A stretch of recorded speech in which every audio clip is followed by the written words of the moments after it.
시사 안드로메다.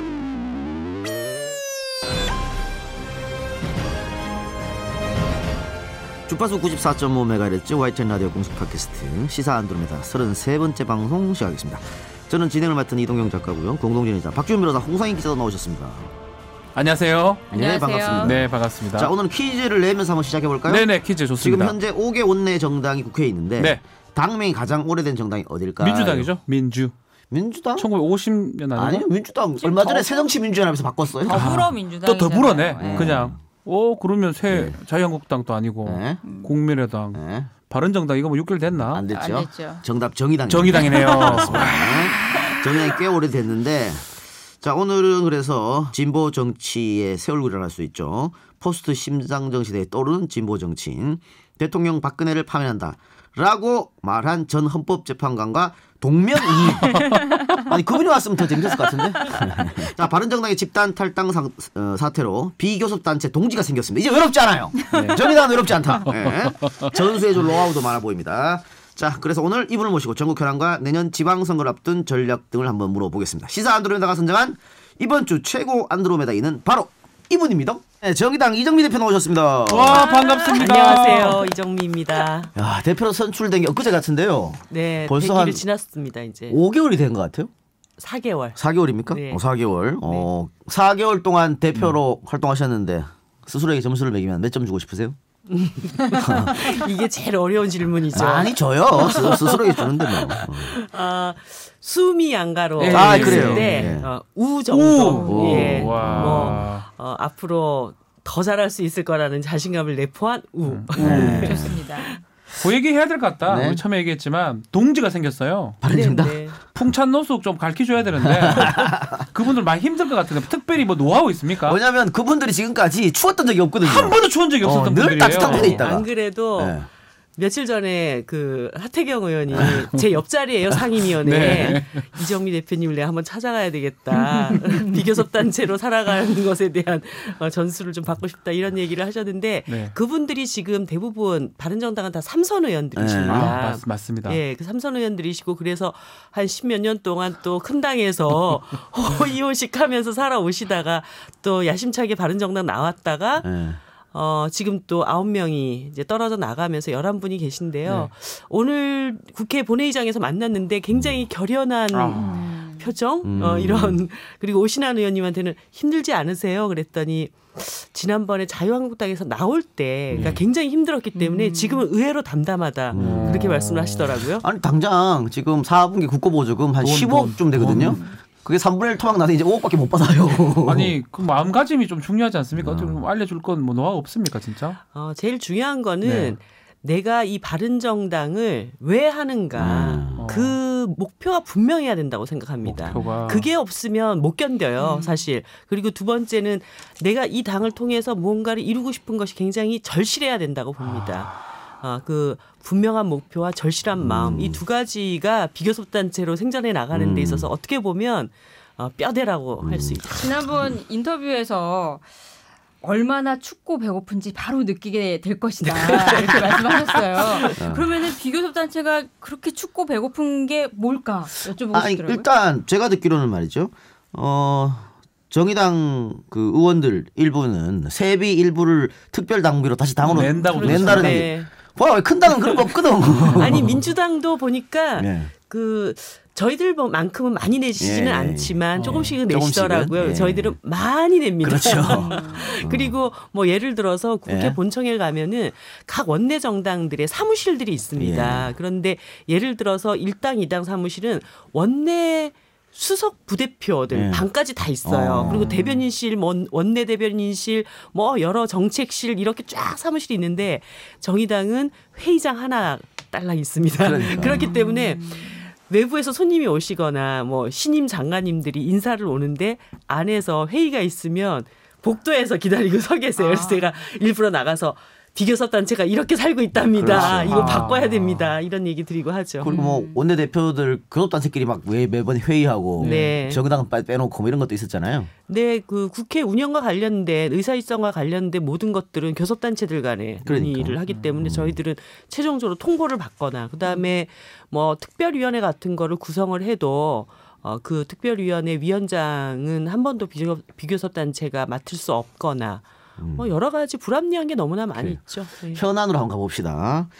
홍종학 그 중소벤처기업부 장관 후보자 인사청문회 뭐 네. 우리가 녹음 방송이니까 이미 이 방송을 들었을 때 좀 열렸을 텐데 지금까지 정의당이 안 된다 그런 사람들도 다 낙마했어요. 네. 희한하게. 네. 이번에 어떻게 합니까? 데스노트 아니면 데스노트. 네. 그래서 훨씬 부담이 많은 사안입니다. 이것이. 당론 정했나요? 아직 장로는 안 정했습니다. 저희가 무서워요. 또 그 정하는 대로 될 것 같아서. 일단 그 청문회까지 지켜보고 판단하자는 게 저희들의 기본 입장인데요. 예. 국민들 입장에서는 일단 감정이 많이 상하신 것 그렇죠. 같아요. 그럴 수 있죠. 부의 대물림에 대해서 굉장히 비판하고 또 공정한 경쟁에 대해서 강조를 하셨던 분인데 이제 수십억을 또 쪼개기해서 안 내시고 그렇게 그 물려받았다라는 그 자체에 대해서는 이제 국민들이 굉장히 곱게 보일 수만은 없는 이런 상황인데 탈법 불법 여부 관련해서는 저희들이 지금까지로는 어쨌든 편법은 사용했지만 불법적인 어떤 그 세금 탈루나 이런 것은 또 없었다는 것으로 확인이 돼 있거든요. 그러니까 예를 들어 탈법 불법이 있다면 당연히 반대를 하시겠지만 네. 지금까지 탈법 불법은 보이지 않는다 이거죠. 네. 다만 여론은 좋지 않겠다 네. 이런 생각 알겠습니다. 그러니까 법 위반이 아닌데 여론이 안 좋다. 그거죠. 그러니까 예. 편법을 동원해서 수십억 원의 증여를 받았다는 그렇죠. 거. 예. 어쨌든 그러면 청문회를 어떻게 대답하는지 보고 결정하시겠다. 네. 알겠습니다. 자, 또 하나. 지난주 트럼프 대통령 뭐 국빈 만찬도 있었고 국회 연설도 있었고 이정미 대표도 참석했었고 만찬장에. 네. 그런데 그 트럼프 연설이 끝나고 나서 정의당 평가가 굉장히 박하더라고요. 네, 그렇습니다. 기본적으로 일단 저희들이 한 30분 동안 방공 교육을 받은 느낌이다. 이런 논평을 했는데요. 구체적으로 이번 그 북한 핵 문제에 관련해서 미국이 어떤 원칙과 해법을 가질 것이고 양국이 어떤 협력을 할 것인가에 대한 그런 내용들은 거의 없었죠. 그리고 지속적으로 이제 남한의 경제와 북한의 어떤 상황들을 계속 비교하면서 사실 남한 경제의 발전에 대해서도 그렇게 수십 분 극찬하는 것이 저로서는 그렇게 유쾌하지 않았습니다. 예를 들어서 우리가 전쟁 폐허 위에서 뭐 60년대 70년대 산업화를 막 겪고 있을 때 와서 야 너네 빌딩도 많이 세웠네. 굉장히 경제가 뭐 그 성장했네. 이런 얘기를 할 수는 있다 해도 지금 벌써 21세기 세계 경제 10위권의 대한민국에 그렇게 뭐 경제가 성장해서 너무 멋지다 이런 얘기를 계속 들을 처지는 아니었다 이런 생각이 하나가 있고요. 또 하나는 어쨌든 대한민국은 북한 바로 이렇게 경계선을 두고 있는 곳 아닙니까? 그런데 거기 국회에 와서 지속적으로 북한을 지옥이라고 하고 굉장히 이제 한마디로 북한 때리는 이야기들로만 계속 했다는 것이죠. 사실 국민들 입장에서는 트럼프 대통령의 돌출 발언과 돌출 행동이 있을까 봐 하도 그 사람이 이제 이상한 사람이라고 하기 때문에 그게 조마조마해서 그런 수준까지 안 나갔던 것 때문에 야 다행이고 참 괜찮은 연설이다. 이렇게 상대적인 평가를 하셨을지는 모르지만 실질적인 내용을 놓고 볼 때는 우리가 바랬던 어떤 평화의 대원칙 또 그것에 맞는 어떤 발언 수위의 조절 이런 것들에 근접해 있지는 않았다고 저는 보고 있습니다. 내용이 없었다. 네. 그 일각에서는 뭐 자동으로 그냥 미국 대통령사 하면 무조건 비판하는 거 아니냐 진보당은 이런 시각에 대해서 어떻게 보세요? 비판할 게 있으면 비판하고 칭찬할 게 있으면 칭찬하고 그게 상식 아닙니까? 저는 진보 정당이 그 당을 운영해 가는 데 있어서 가장 중요한 것은 상식에 기반하는 것이라고 봅니다. 그런 점에서 이번 트럼프 대통령의 방한 과정에서의 여러 그 뭐 행보나 언급이나 이런 것들이 좋은 점수, 진짜 잘했다 이렇게 말을 하기는 좀 어렵지 않나요? 그렇게 저는 보고 있습니다. 네. 우리 이정미 대표님 프로필을 좀 제가 소개를 해드리겠습니다. 괜찮겠습니까? 네. 네. 프로필 소개하는데 뭐 어려워요? 아니 많이 좀 알리려고 제가 크게 얘기를 좀 하겠습니다. 나쁜 얘기 하나요? 좋은 얘기만 해야죠. 1966년 2월 7일 부산 출생입니다. 네. 어릴 때에 인천에 올라와서 인성여자고등학교를 졸업하고 한국외대를 진학한 후에 학생운동에 뛰어듭니다.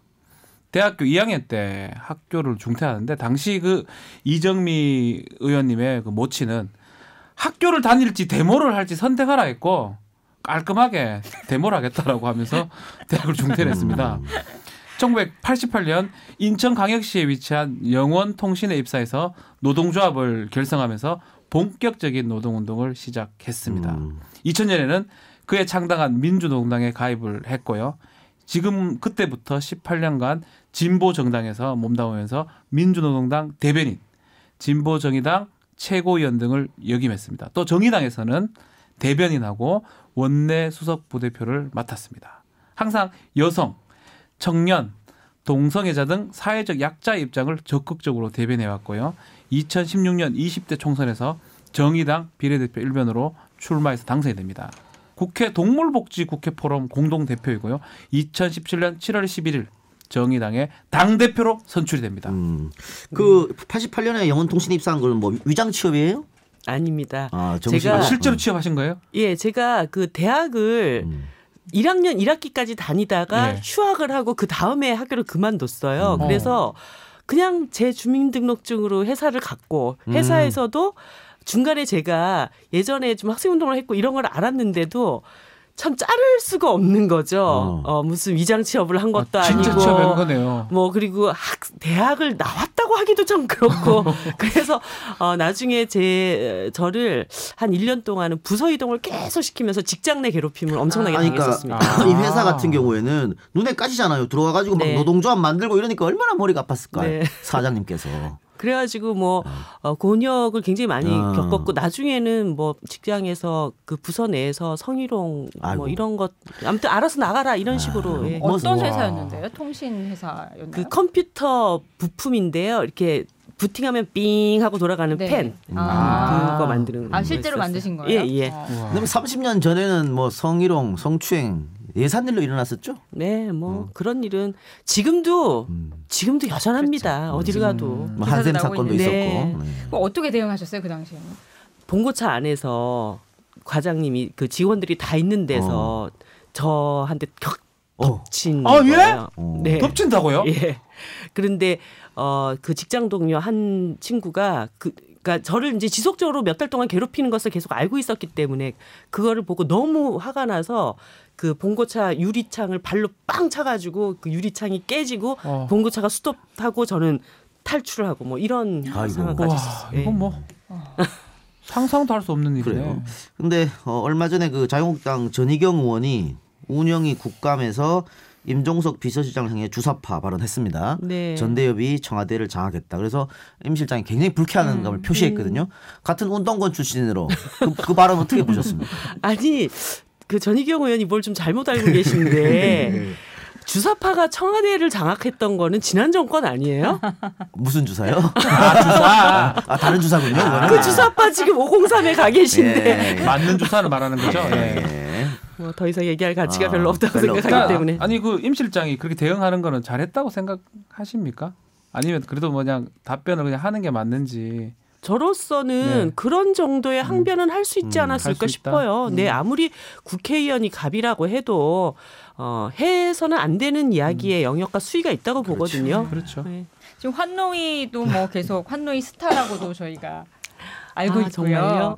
국회 동물복지 국회 포럼 공동 대표로도 활동 중이신데 지난 7월이죠. 그 여야 4당 대표 청와대 오찬 회동 당시에 특별한 선물을 그때 하셨었는데 문 대통령이 아닌 반려견 토리의 선물 네. 방석, 마약 방석인가요? 그거 네. 가져가셨는데요. 반려동물 원래 관심이 많으신 것 같아요. 제가 그걸 뭐 예전부터 관심이 많았다기보다는 몇 년 전에 제가 나비 고양이를 우연히 입양을 하게 돼서 키우게 됐는데 그 전까지만 해도 이렇게 동물에 대한 깊은 관심이 별로 없었어요. 그런데 제가 그 당시 굉장히 이제 개인적으로 힘든 시기에 걔랑 같이 살게 된 거예요.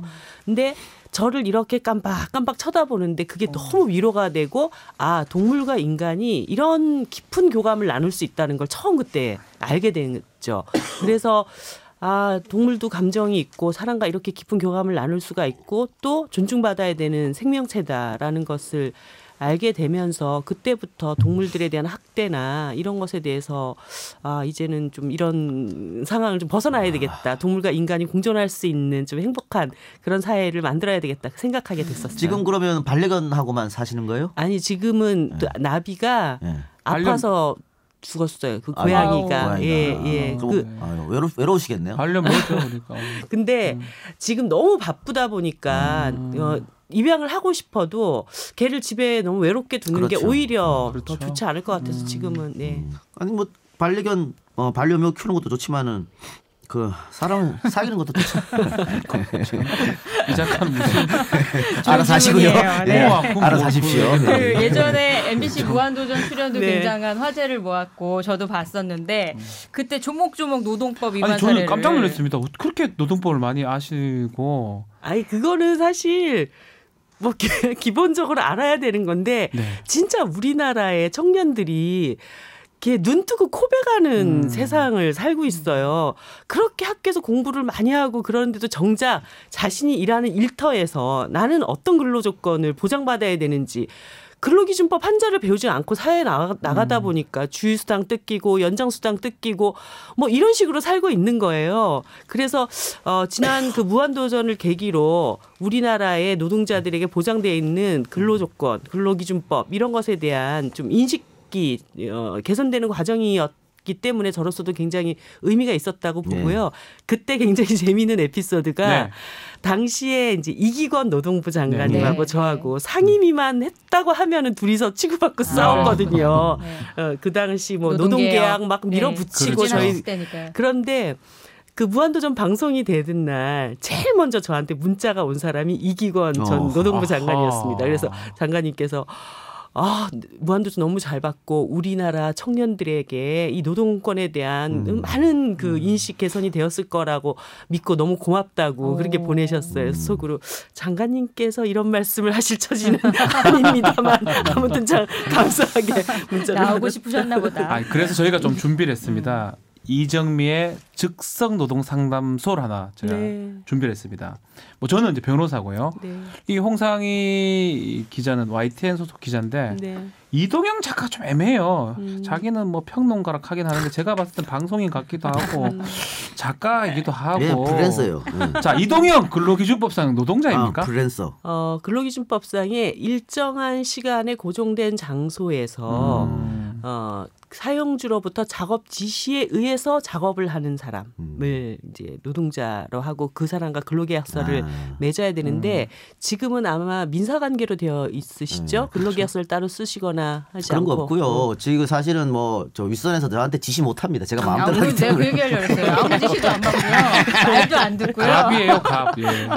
아니네요. 노동자가. 제가 봐도 노동자가 사용자네요. 사용자 같이 생겼어요. 하는 짓이. 악덕 사용자. 예, 악덕 우리 사용자. 그 홍상희 기자님은 확실한 근로자죠. 예, 예. 예. 그거 참 근로자, 노동자라고 해야죠. 노동자가 노동자가 네. 표현이 맞겠죠. 예. 예. 그럼 뭐 근로자의 날 이거 바꿔야겠네요. 노동자의 제가 날로. 그거를 법안을 발의를 해놨는데 사실 지난 한 1년 동안 그 박근혜 정부 말기에 무슨 이렇게 여야가 합의가 아무것도 안 돼가지고 법안 그렇죠. 통과가 제대로 안 됐어요. 그래서 제가 그럼 비쟁점 법안부터 다룹시다. 그래서 그거를 다 올렸는데 전 너무나 당연히 지금 우리나라는 세계 노동절을 근로자의 날이라고 부르고 있어요. 그래서 네. 내가 아니 노동부, 노동법, 정부에서 사용하는 명칭은 다 그건데 왜 주체들이 근로를 자기를 쓰냐. 표현할 때는 근로자라고 하냐. 이건 분명히 비쟁점이야. 그래서 이건 합의합시다 올렸더니 엄청난 쟁점 쟁점. 법안이던데요. 그래요? 그래가지고 한 발도 못 나가고 있어요. 아직 그렇습니까? 네. 자, 다시 노동 상담소로 좀 돌아가겠습니다. 약속된 이 방송을 일방적으로 취소하는 경우 있어요. 프로그램 저희가 하다 보면 또 출연자가 또 변경되고 이런 경우 이게 방송사 내부에서 많이 일어나는데요. 요것도 정리해고 같은 뭐 노동법 위반입니까? 이게 진짜 문제가 심각한데요. 예. 예를 들어서 이 방송 작가분들의 네. 경우에는 이제 정규직 노동자들이 아닌 그렇죠. 경우들이 그렇죠. 굉장히 많잖아요. 그런데 이 회사의 프로그램이 지속적으로 사용자의 지시에 의해서 일을 하고 있는데 예를 들어 방송이 깨졌다, 프로그램이 깨졌다 이러면은 정말 생계 대책 없이 다 나가야 돼요. 이런 네. 상황이 돼 있어요. 그래서 이런 분들 아까 말씀드렸던 사용자의 지시에 의해서 특정한 시간에 그 고정적인 일터에서 일을 하는 이런 사람들의 노동자성을 인정을 해서 이분들이 이런 대접을 받지 못하도록 그렇게 해야 된다고 저는 주장을 하고 있습니다. 출연자를 이렇게 갑자기 변경하는 거는 그것도 노동법의 위반이. 저 지금 막 어떤 방송 얘기하고 싶은데 얘기 안 합니다. 몇 방송이 좀 그렇습니다. 아침에 바꿔버립니다. 아, 네네. 사실 네. 오늘 방송 네. 나가는 11월 11일이 빼빼로데이. 참. 방송 작가 노조가 출범한 날입니다. 네. 의미가 있는 날이네요. 의미가 있죠. 왜냐면 네, 네. 그동안 늘 을로 없었죠. 당해왔던 사람들이에요. 근데 이렇게 단체를 만들어가지고 자신들의 목소리를 내는 거. 여기 너 방송 작가 노조 출범할 때 이정미 대표도 축하 영상 보냈다고. 네, 보냈습니다. 우와. 뭐 필요한 거라고. 저희도 방송 출연하다 보니까 제 휴대폰의 한 절반이 방송 작가들인데요. 그렇죠. 너무 힘들어요. 정말 잡일부터 해가지고 네. 정말 쉽게 변경도 시켜버리고 그냥 네. 저는 이 노조는 좀 의미 있는 노조가 아닌가 네. 생각이 좀 듭니다. 그러니까 뭐 YTN 작가네 어제 봤는데 다음날 가면 JTBC 작가가 있고 매번 바뀌고 맞아요. 뭐 그리고 너무 힘들어해요. 네. 그래서 스트레스를 많이 받고 그런 경우도 많이요. 컴퓨터 놔도 도망가 버려요. 너무 화가 나가지고. 아니 몇 년 전에는 굉장히 불행한 네. 일들도 많이 있었습니다. 방송 작가들 사이에서 그 뭐 스스로 목숨을 끊은 그렇죠. 분도 예. 계셨고 아무튼 이런 환경이 꼭 개선이 돼야 될 것 같아요. 우리 작가는 뭐 그냥 행복하게 작가 생활 하고 있어요. 맞죠? 대답을 안 하네. 우리 작가 우아한 작가님입니다. 예. 마지막입니다. 예상보다 이제 이 방송이 좀 늦어져가지고 회식을 좀 했습니다. 네. 이동희 작가가 술을 좀 마셨고요. 항상 마십니다. 이동희 작가는 노래방에서 노래를 부르다가 목이 쉬었습니다. 지금도 네. 목이 좀 안 좋은데 그래서 다음날 방송 못했다 그러면 네. 이거 산재가 될 수가 있습니까? 일단 근로자성이 인정 안 되면 산재로는 안 일단 되고요. 그러자 인정됐다고 보고 일단. 아, 예. 그렇게 됐을 때 예를 들어서 회사의 공식적인 어떤 그 야유회라든가 네. 회식이라든가 이거는 이제 사용주가 지시해서 이건 다 같이 우리 부서 가는 거다 이렇게 해서 딱 이제 갔어요. 네. 그런 데서 발생한 사고는 이제 산재로 인정을 받게 됩니다. 그런데 예를 들어 이 노래방의 노래는 굉장히 애매한데 예를 들어 이동영 작가는 나는 이제 노래가 하기가 싫어서 구석에 이러고 있는데 윗선이 상사가 시켰어. 야 분위기 좀 띄워봐. 번호 누르고 나가서 마이크 잡아. 이래서 막 지속적으로 노래를 시키면서 노래를 강요해서 노래를 불러서 목이 쉬었다. 이러면 제가 볼 때는 다툼의 여지가 충분히 산재 가능성 있다. 예, 있다고 봅니다. 그러나 지시를 받지 않기 때문에. 지시를 안 받죠. 지시를 받지 않고 저절로 흥에 겨워서 막 소파 위에 올라가서 방방 뛰다가 목이 쉬었다. 네. 제가 YTN 사장한테 지시해요. 아니 노래 좀 불러요. 앉아있지 말고 뭐해요. 아이고, 네, 알겠습니다. 네, 아유, 너무나 명쾌하고 정말 정확한 지식을 주시는 것 같습니다. 다른 문제 가봅시다. 네. 네. 자, 정의당의 문제 제기에서 크게 이슈가 된 파리바게뜨 본사의 가맹점 제빵기사들 고용. 네. 이거 노동부가 불법 파견하고 그 파리바게뜨 본사에 직접 고용해라 했잖아요. 네. 이게 끝난 건가요? 그럼 이제? 아닙니다. 지금 지금 회사가 이게 9월 달에 이 문제가 터졌는데요. 정말 몇 달 동안 한 번도 본사는 이 문제에 대한 입장 표명을 하지 않았어요. 직접 고용을 하겠다든가 불복하겠다든가 아무 얘기를 하고 있지 않다가 직접 고용을 이행해야 되는 시기가 딱 다가오니까 처음 한 일이 뭐냐면 행정심판. 네. 네, 그래서 이 직접 고용 명령을 좀 연장시켜 달라. 이렇게 해서 시간을 벌어둔 상태에서 지금 그 사실 직접 고용의 형태를 수용하지 않을 수 있는 단 하나의 방법은 예. 노동자들이 우린 직접 고용 되기 싫어요. 이렇게 하는 거거든요. 아하. 그거를 지금 협력업체를 시켜서 노동자들 한 명 한 명을 만나서 직접 고용을 원치 않는다라는 막 사인을 받고 다니고. 회유를 한다. 네, 아주 이런 정말 부도덕한 일을 하고 있어요. 좀 우리 동네 파리바게뜨 굉장히 많이 사드시잖아요. 네. 그리고 제빵한 김탁구. 네. 네. 그 신화의 인물이 이렇게 5천여 명의 청년 노동자들의 삶의 문제를 이런 식으로 대하는 거에 대해서는 저는 정말 이번에 그냥 넘어가지는 않으려고요. 어제도 저희 파리바게뜨 케이크 먹었는데죠. 그렇죠. 아니 근데 이거는 노동부에서 명령을 내리면 네. 시키지 이걸 자꾸 법적으로 다툼을 아니 네. 그런데 제가 그럼 박주민 네. 변호사 말에 좀 파리바게뜨 편을 들자면은 네. 지금 5,000명입니까? 5,300여 5,300 명입니다. 많다. 5,300여 명을 한꺼번에 정규직 직원으로 직접 고용하게 되면 네. 그 망하는 얘기 아니냐 이런 거. 그렇지가 않습니다. 네, 네. 회사가 협력업체를 통해서 인력을 공급합니다. 그러면 가맹점주와 회사는 이 협력업체에게 용역비를 줍니다. 예, 예. 용역비를 주면 어차피 가운데 있는 인력업체에서는 용역비의 일정 부분을 떼고 그다음에 노동자들이 임금을 주게 되거든요. 그렇기 때문에 직접 고용을 하게 될 때는 임금의 상승분 이때까지 용역비를 줬던 돈 이외에 추가 비용이 발생하지 않는다라는 계산이 저희들이 나와요. 용역업체가 빠지게 되니까 직접 고용하면. 네. 그렇기 때문에 마치 이렇게 되면 왜 회사가 엄청난 비용을 떠안는 것처럼 얘기하는데 이때까지 용역업체 줬던 돈을 노동자들한테 주는 직접 겁니다. 준다는 거잖아요. 그죠? 네. 네. 그리고 실제 그 협력업체들이 제빵업계랑 전혀 무관한 기업들이에요. 그러니까 한 10군데에다가 인력 공급을 합니다. 네. 어떤 데는 병원에다가도 공급하고 어떤 데는 카드회사에다가도 공급하고 그러니까 제빵업계 전문성과는 아무런 상관이 그냥 없는 업체이기만 한 네, 거죠. 인력 그냥 공급 사람만 업체. 대주는 네. 일을 그러면 하는 거죠. 제빵 기사들은 하여튼 뭐 다들 찬성할 거고 직접 고용을 한다 그러면 네. 그 가맹점 주들은 뭐라고 하나요? 가맹점주들 안에서도 이견이 조금씩 있습니다. 저는 많은 가맹점주들께서 결국은 직접 고용이 돼서 파리바게뜨의 인식이 굉장히 좋아지고 소비자를 직접 대하는 상품이기 때문에 그렇죠. 궁극적으로는 가맹점주들께도 그 이득이 다시 돌아갈 것이라고 생각을 하는데 지금 본사나 협력업체는 가맹점주들에 대해서 굉장히 많이 압박을 하죠. 이렇게 되면 회사가 굉장히 어려워지고 뭐 이러다 보니까 이분들은 또 어차피 본사로부터는 의뢰 위치에 계신 거 아닙니까? 그렇죠. 그러니까 쉽사리 이 문제에 대해서 자기 의견을 표명하기 좀 어렵다. 예. 이런 태도를 지금 보이고 계시죠. 실제로 가맹점주가 손해 볼 일도 별로 없어 보이거든요. 그렇습니다. 제가 봤을 때는. 네. 이게 중간업자를 둠으로 인해서 중간업자들에게는 일정한 이득이 갈지는 모르지만 네. 본사나 가맹점주에게 이걸 직접 고용하는 과정에서 추가 비용이 발생되는 건 아니거든요. 가맹점주들은 아마 그냥 본사의 눈치를 보는 예, 그런 게 그렇죠. 제일 크다고 수준이겠죠. 봐요.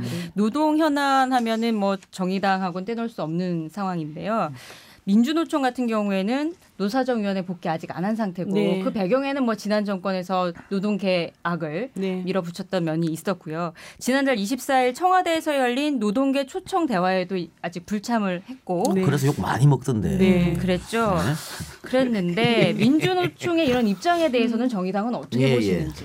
궁금합니다. 제일 정의당이 궁금해요. 이 문제에 네. 관련해 가지고 그 다음 날 아침에 우리가 이제 노동이 당당한 나라 본부라고 네. 우리 상무집행위원회에 김영훈 전 민주노총 위원장이 참석을 하고 계신데 그분께서 그 당을 대표해서 논평을 좀 하셨습니다. 근데 이제 제 입장에서 다시 좀 이걸 정리를 해보자면 두 가지 측면들을 다 봐야 된다고 생각합니다. 민주노총이 이번에 노동부에서 폐기했던 양대 지침 이것 때문에 이제 싸웠고 민중총궐기를 참여를 했고 이것 때문에 지금 그 조직의 대표자가 그렇죠. 뭐 아직 감옥에 있는 예. 상태지 않습니까? 그렇죠. 제가 청와대에 갔을 때도 이제 문재인 대통령께 지금 한상균 위원장이 감옥에 갇혀 있다는 거를 좀 예. 한 번 더 상기를 시켜드리고 싶다 그랬더니 대통령께서도 진짜 눈에 많이 밟힌다 네, 이런 네, 말씀을 하셨어요. 근데 이제 민주노총은 새로운 정부가 들어섰는데 그리고 양대 지침도 다 폐기됐는데 대표자는 여전히 감옥에 있고 사면될 가능성도 거의 없다라는 얘기를 들으니까 그런 것에 대한 좀 이 정부에 대한 마음이 별로 편치가 않았을 것이고 또 하나는 그 행사에 이제 산별연맹 위원장들을 초청하는 방식이 민주노총이라는 공식 조직을 통해서 초청하기보다는 이제 개별적으로 그렇게 접촉을 했다는 것에 대해서도 이 조직에 대한 어떤 존중 이런 것들이 좀 부족한 것이 아닌가 이런 판단이 있으셨던 것 같습니다.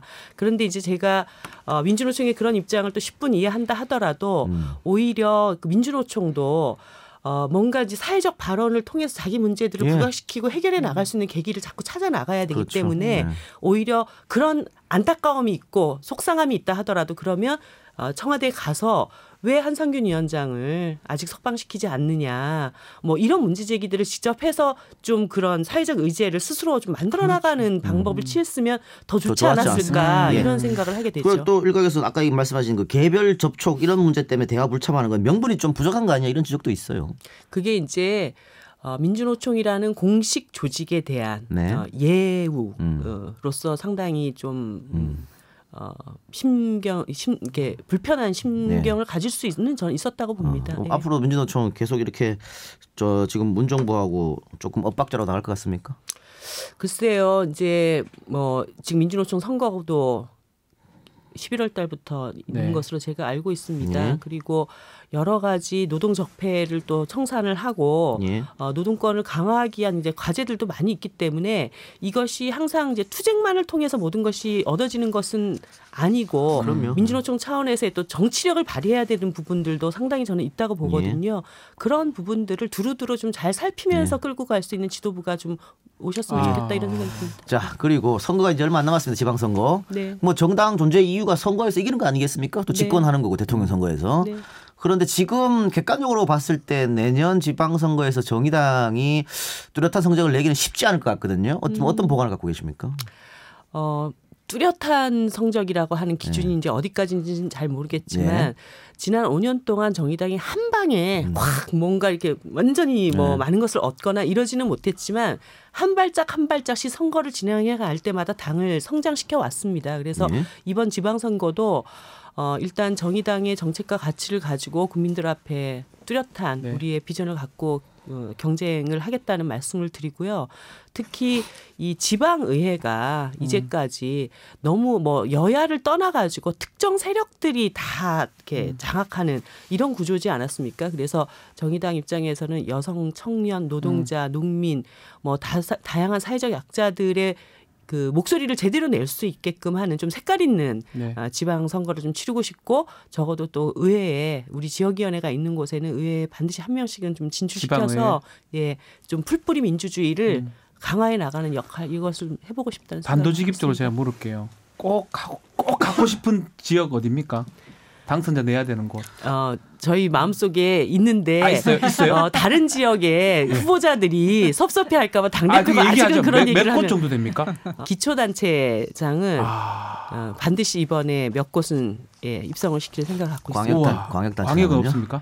광역은 저희가 최종 전략으로 남겨놓고 있습니다. 예. 알겠습니다. 그 정의당이 사실은 뭐 지금까지 국회의원 하셨던 분들 보면 거의 비례대표로 많이 하셨고 네. 지역구는 노회찬 심상정밖에 없는 것 같아요. 네.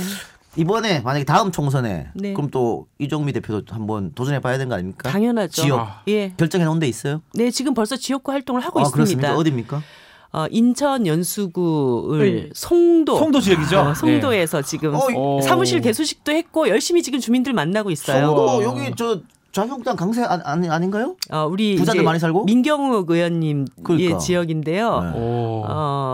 오히려 그곳에 그 30, 40대 젊은 층들이 요즘 굉장히 많이 송도로 이사를 오고 계세요. 와. 그래서 어디 지역 행사 가면은 제가 민경욱 의원님보다 박수는 더 많이 받습니다.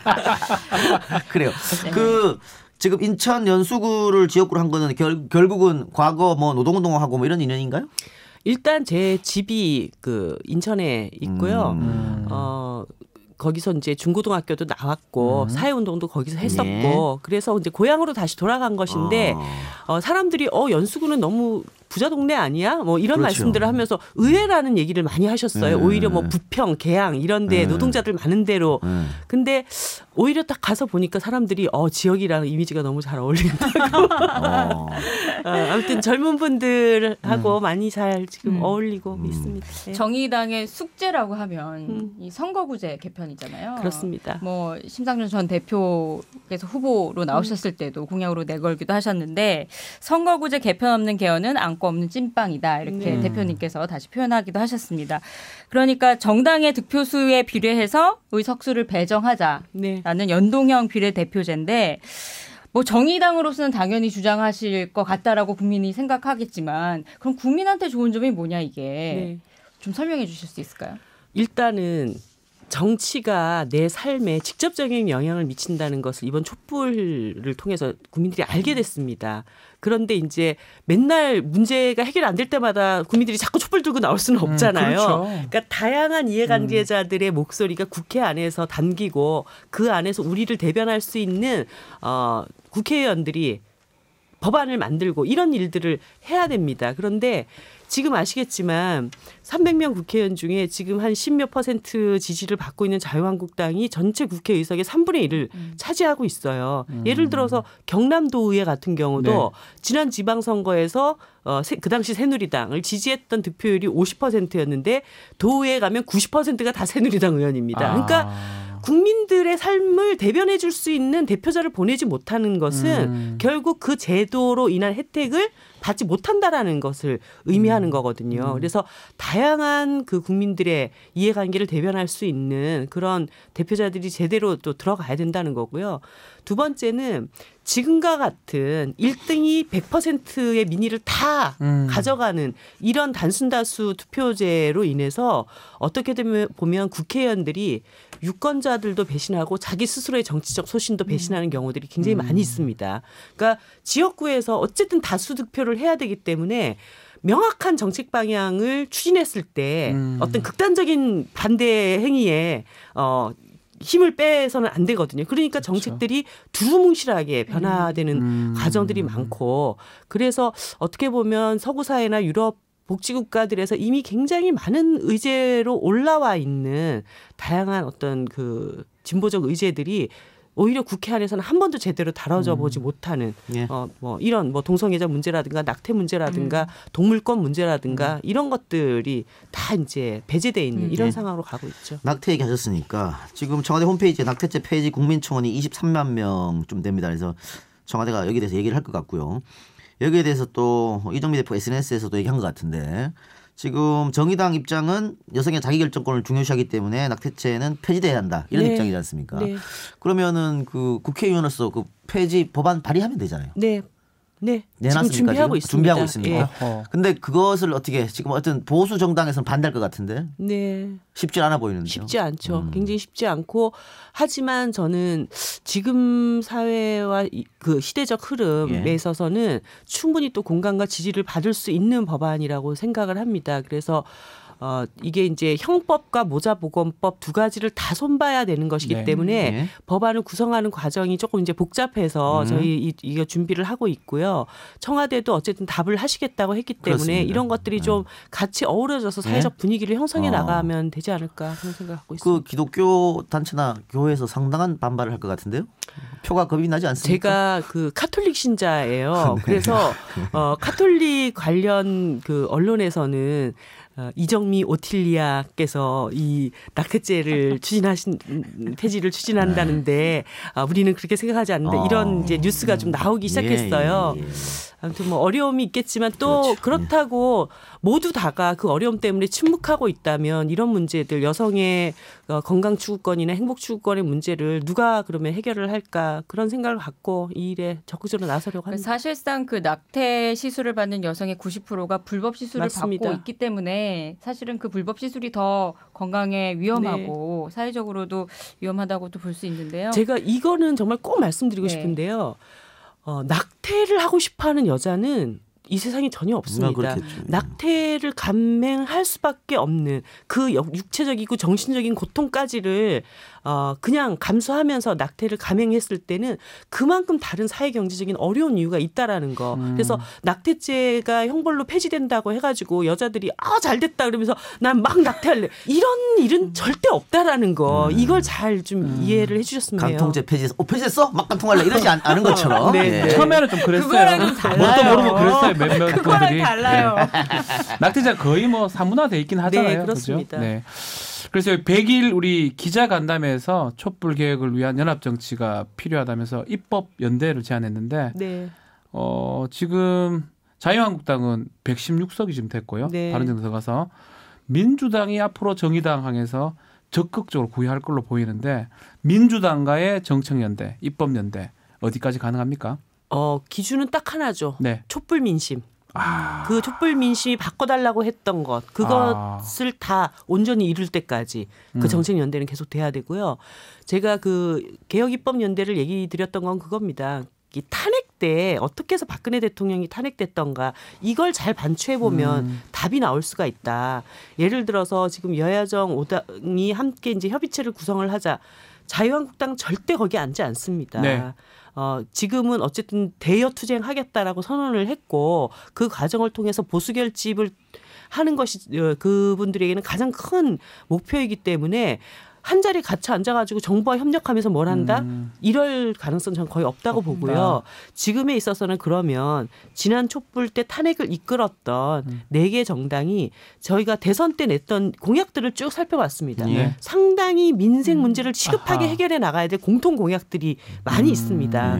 이것을 4당이 추진해 나가면서 자유한국당을 압박하면서 데리고 와야지 거기 그냥 어르고 달래고 설득하고 그러기는 어렵지 않나. 네. 그 말씀을 드리고 싶습니다. 개인적 질문 드리겠습니다.